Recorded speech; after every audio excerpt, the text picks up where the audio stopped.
The Assembly will now hear an address by His Excellency Mr. Xavier Espot Zamora, Head of the Government of the Principality of Andorra. I request protocol to escort His Excellency and invite him to address the Assembly.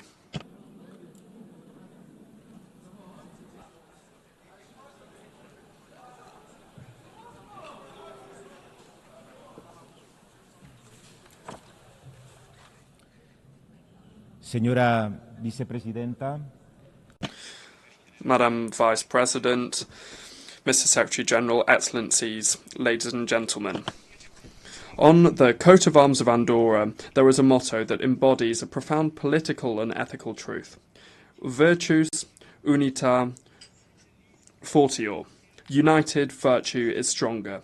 This motto, which guides the preamble of our Constitution, carries a universal message that moral and political strength does not lie in imposition, but rather in the unity of values, in shared coherence, and in collective virtue. It is a lesson that transcends borders, and that today is ever more relevant than ever in today's global context.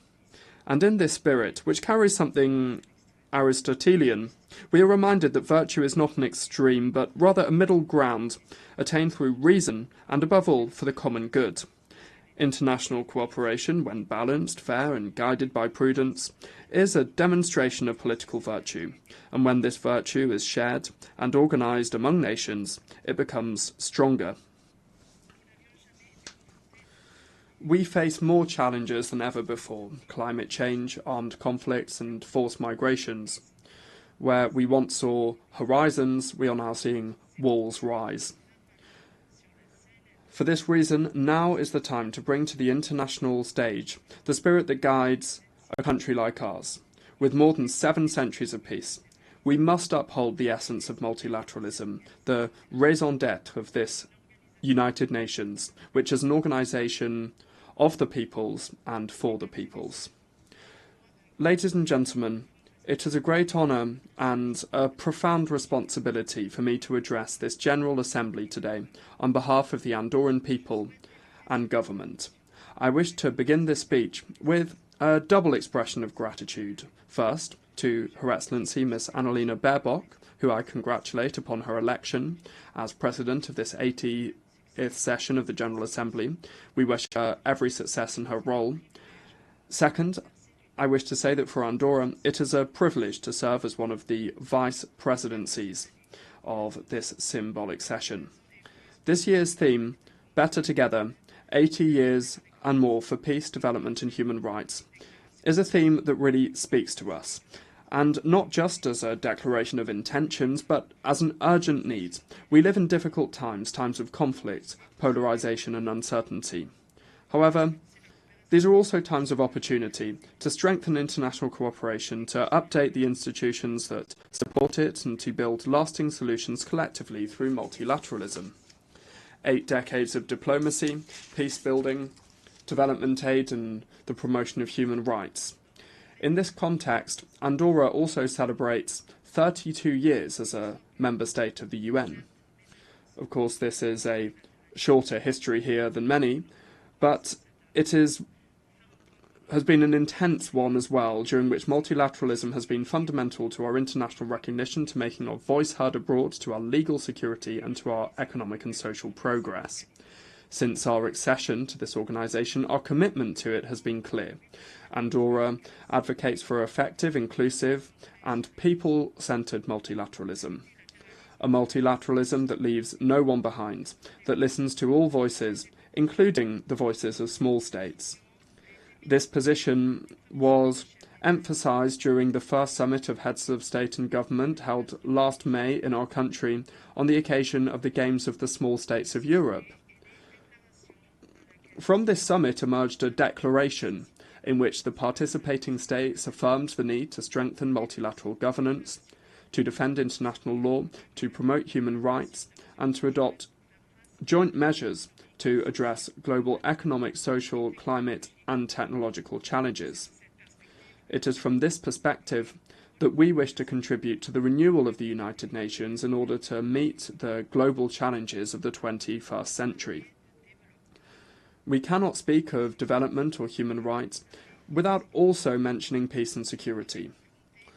The world faces an alarming multiplication of armed conflicts of a scale and violence that is unprecedented in the past 80 years. The war in Ukraine is approaching its 4th year, with devastating consequences for the civilian population and international stability.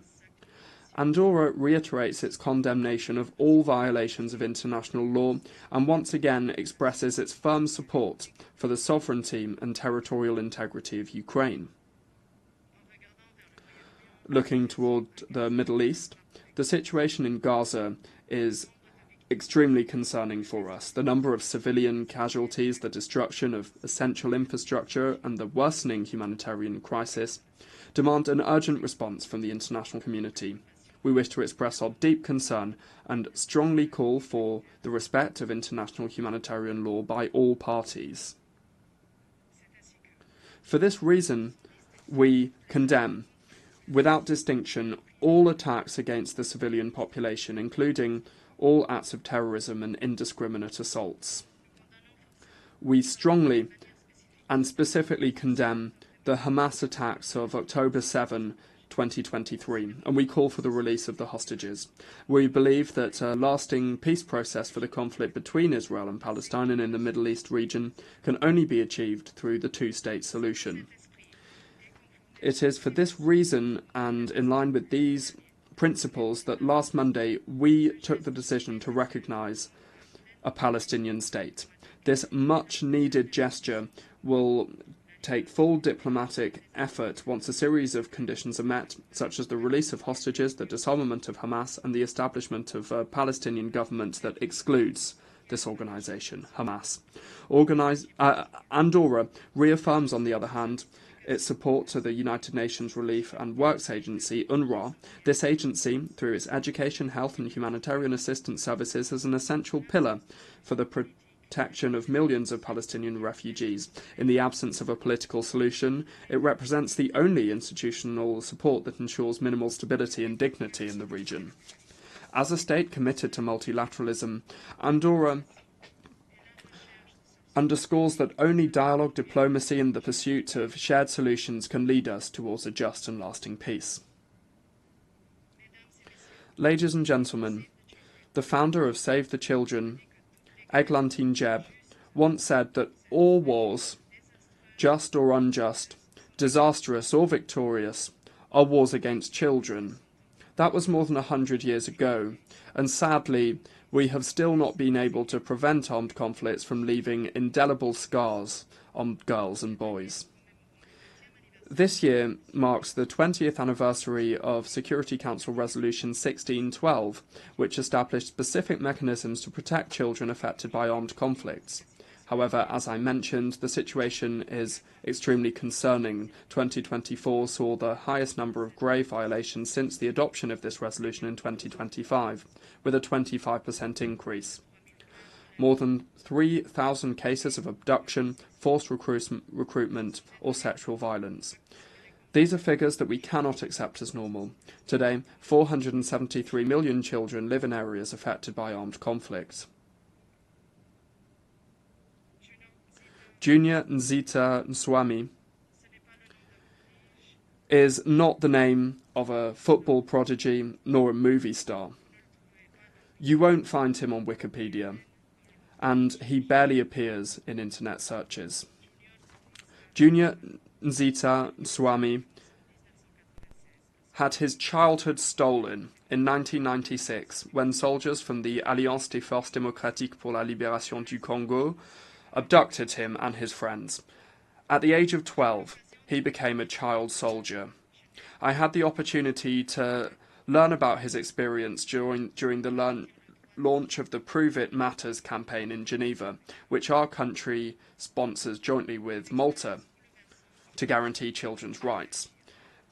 It's a harrowing experience that must prompt us to act. How is it possible that in a world of such extraordinary progress, there is still a generation of children born and raised in situations of war?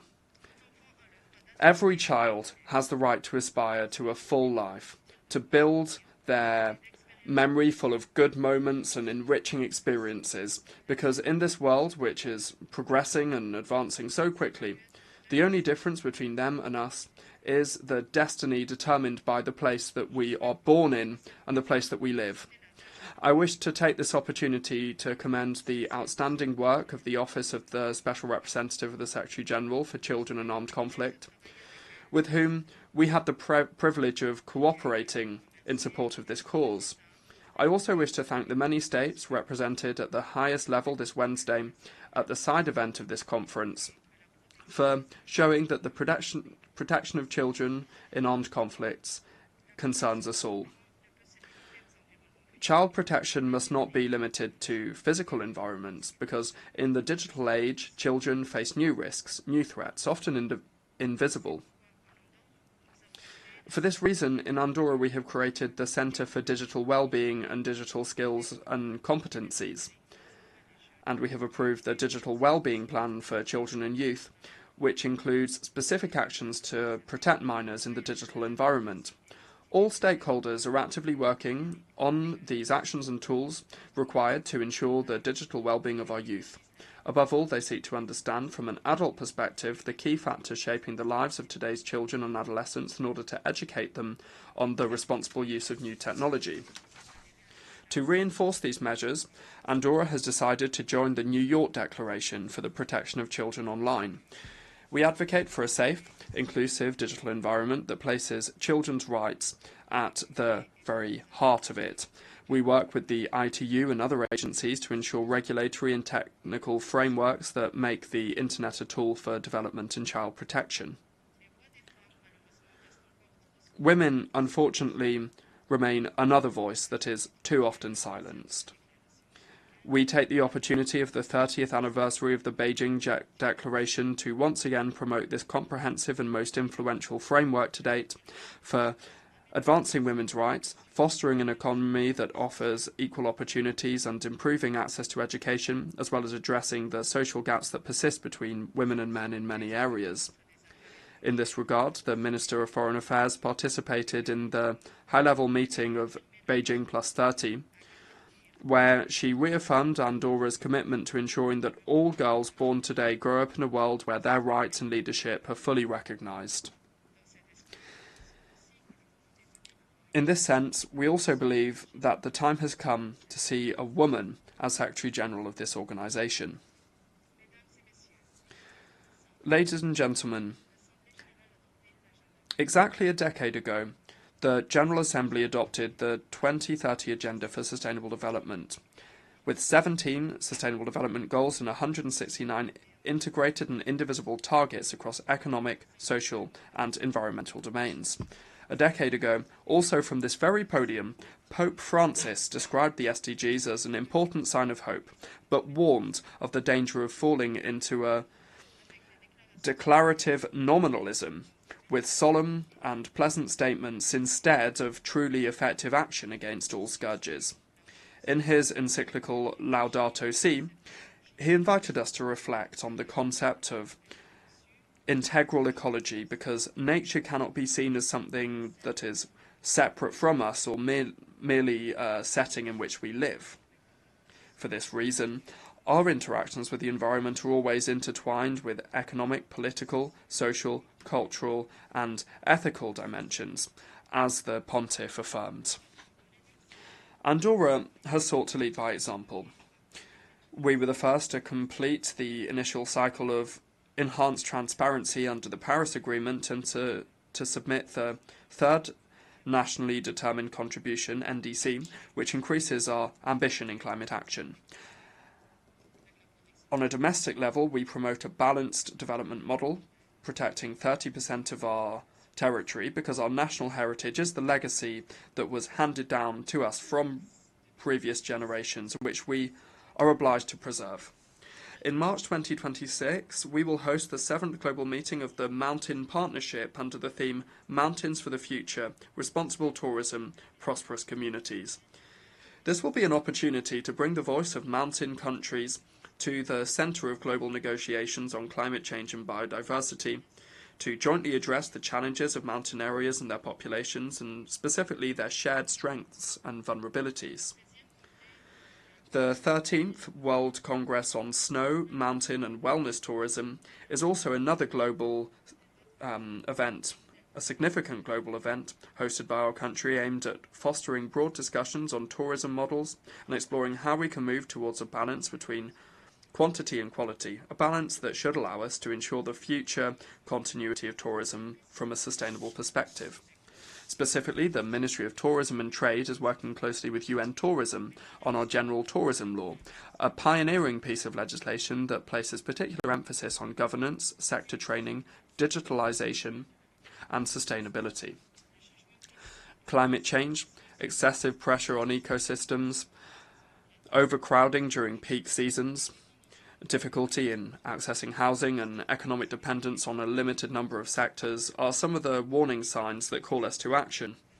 For this reason, the guiding principles of our commitment to advancing a sustainable tourism model are limiting to protect, desynchronizing to diversify, and achieving better mobility. It is a shared commitment to make our country a benchmark in the area of sustainability. Ladies and gentlemen, in the financial sphere, we support the Compromiso de Sevilla, adopted at the 4th Conference on Financing for Development, and we affirm the need for a deep and inclusive reform to the international financial architecture in order to build a more just and representative global financial system. The international financial system must be capable of responding to the needs of the most vulnerable, including small states and territories with special characteristics. It is in this regard that Andorra has issued green, social and sustainable bonds and created a green fund for the energy transition. These policies not only serve as examples of best practices, but also demonstrate that, despite our size, we can be a relevant actor in the fight against climate change and in promoting sustainable development. We also reaffirm our commitment to official development assistance, ODA, and continue to explore new ways of technical cooperation that enable us to share the knowledge and best practices of our administration. We welcome, with a sense of hope, the upcoming World Social Summit scheduled to take place in Doha. It's a unique opportunity to renew the global social contract. Andorra will attend with the intention of defending cohesion, intergenerational solidarity, and social justice as transformative pillars. In the field of health, we continue to work closely with the World Health Organization. We wish to underscore the importance of protecting cultural and linguistic diversity. Multilingualism is not only a symbolic source of wealth, but it is a condition for truly equitable participation within the multilateral system. As co-facilitators of the resolution on multilingualism, we propose establishing an open and inclusive monitoring platform to build bridges and synergies, and we welcome the launch of the Group of Friends of Multilingualism at the United Nations with the support of the OIF. The expression of cultural diversity and therefore of multilingualism facilitates inclusive dialogue and helps bring positions closer together and connect with the citizens we serve. Diversity is our strength, and consequently we must continue to promote multilingualism, especially in a context of homogenization and digitalization where gaps may leave people behind. Excellencies, Andorra, as an active member of the United Nations since 1993, fully embraces its firm commitment to peace, dialogue, respect for international law and solidarity as non-negotiable principles. It is not only about taking an interest in our own affairs, but also about assuming a sense of global responsibility. Let us remember that virtue, when united, becomes strength, and that strength, when born from virtue, builds a more just world. This is the motto, as I mentioned at the beginning of my speech, that appears on the coat of arms of Andorra, which is a country that is small in terms of its size, but and population as well, but mighty in terms of our values, which has made coexistence, peace, and balance its way of life. My country affirms today its firm commitment to the founding values of this institution: peace, freedom, justice, and dignity for all people. We advocate for active, inclusive, efficient, and transformative multilateralism that places people and the planet at its core. We cannot allow indifference to paralyze action. It is time to renew the pact between peoples and governments, between present and future generations. It is time to move from words to action. That is why we leave this assembly with renewed hope and renewed responsibility. May our actions be consistent with our words, and may the future that we desire be the result of the commitment we make today. Thank you very much. Moltes gràcies, senyor cap de govern d'Andorra. On behalf I wish to thank the head of government of the Principality of Andorra. The Assembly will hear now an